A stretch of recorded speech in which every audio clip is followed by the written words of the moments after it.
at home with Pilates and you've only had your mat, I've done a couple of videos talking about how to use a magic circle to make your exercises more productive or give you a little bit of resistance. Also, a foam roller helps, actually can create some footwork that you would do on the reformer and your band. But some of you want to start purchasing equipment. So what I'm going to do now is to go over some of the equipment and how you might decide of what you might want to use at home. If we were looking at equipment based on price, then probably your cheapest piece of a different Pilates equipment would be your arc barrel. So it is an arc. It looks like half of a barrel. It's got handles on it. Typically they're built like this. Sometimes the ones that are a little bit less expensive that are cut out here, and they may not have a handle on them, but you can grab hold to the side. Now, an arc barrel also has a low profile, so it's not going to take up a lot of room in your gyms, and so this is certainly a good purchase. So let's look at what you could do with an arc barrel and how that would help you. A lot of times when you're learning how to do flexion, the arc barrel is how I would teach it. So if we're doing one of the half rollbacks, or you're trying to get the feeling of moving through each vertebrae, this gives you great feedback, especially if you have a tight back. Because otherwise, if you don't have the arc barrel, you've got to be able to find that mat with your back. And a lot of people get even almost tighter in the back when they're first doing this. So this is wonderful for that. It also includes a nice stretch across the shoulders as you go back, and then rounding back up. So this feels great for flexion and support. It really gives you that feeling that you can find that one vertebrae at a time as you do it.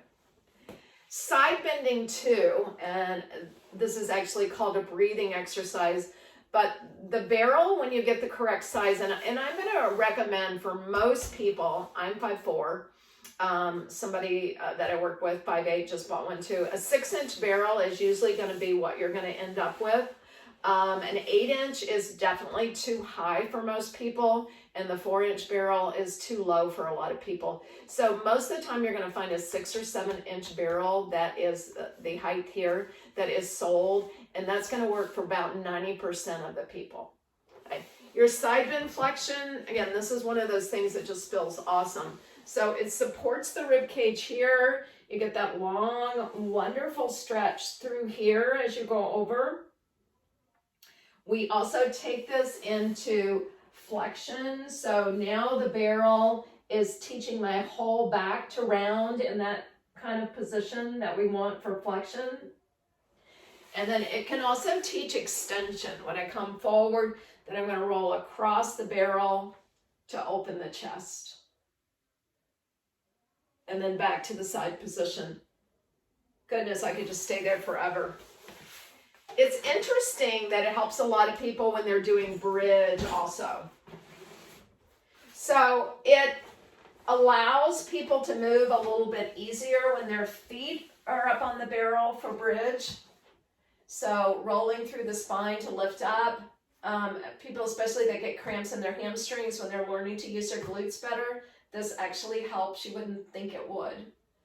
But again, inhaling and pressing and rolling through here for a bridge.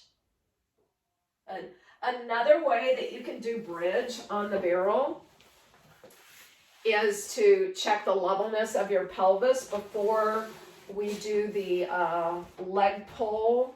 I'm going to slide over the barrel. My shoulders are on the mat, but my pelvis is supported on the top of the barrel.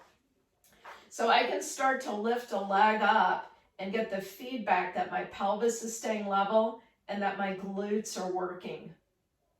So this would be a precursor to the exercise where they stretch the leg out. And again, as the leg lifts and lowers, the pelvis should stay still. And so you kind of get better feedback from that of whether you're doing that correctly. Okay, amazingly enough, I'm going to come up. Amazingly enough, it also, if you think about like the mat exercises of the roll over or the jackknife, this is where I really like to teach it when people have trouble with it. And you can see where this goes to the reformer and takes you into the short spine position. So I'm gonna, again, for my back, if I sit on this side of the barrel and push myself over until my shoulders are over to the other side. And then I'm gonna pick my legs up into that tabletop position. So now I have a good hold of the sides of the barrel, and I can now roll off the barrel. So I don't have to jump my hips up in the air. Those are heavy, so it's hard for people first learning it. So now I can roll off the barrel to get that feeling of doing the roll over. So this is a great tool for learning that flexion in this direction, starting down. But eventually you could take that also, especially holding the handles up more into your jackknife, and then that rolling back down. And if you've done the reformer, you know, with your feet in the loops and you're trying to roll up into short spine, bend your knees and roll down again. Because you're rolling off the barrel, it gives you that feeling of how to do that. And you have the handles to hold on to too. All right, when we turn onto our stomach, this to me is where sometimes the barrel really shines for people. So that when you're on your stomach, generally what we want to think about is that your hip bones are going to be right at the apex of the barrel. So when we're doing some work with the legs and we've got to lift up, a lot of people sink into that low back. This gets the legs up a little bit more level. You can work on your abdominals supporting you as you lengthen that leg back. Good. It's a better base of support. If you are working on the swan dive, you're not so trapped on the floor, is what I kind of like to say. People get shoved up into their shoulders, their low back starts to bother them. So it allows you to lift up into this position with a little less, I don't want to say less effort, and say this puts you in a position that you can do that more correctly. Even when you're starting to a little rock of the swan dive, that barrel really helps to put you into that position. Good. And then you can use that barrel again for just like a child's pose stretch. All right, so now we want to hit a little bit more of the side too. So now I'm going to put my hip on the top. Again, it just allows you to not be so crunched when you're on the floor. So in the side leg series, it makes you in balancing just on the hip, but it helps people to find a place for their shoulder.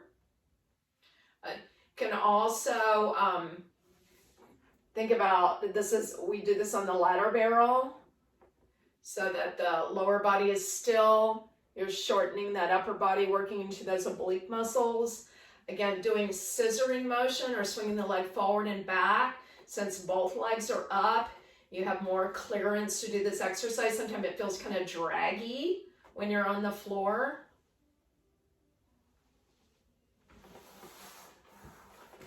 Good. So that's kind of an idea of, sometimes people haven't worked on the barrel before. They may have worked on the reformer.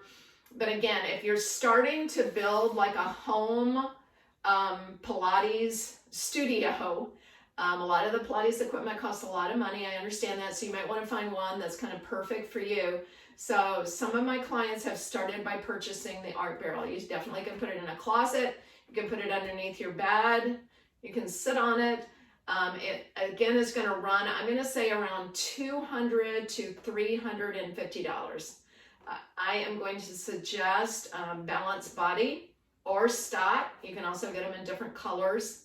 A lot of times now, both Stott and Balanced Body, you can get them easier through either Dick's or Target or Amazon. The shipping is a little bit quicker.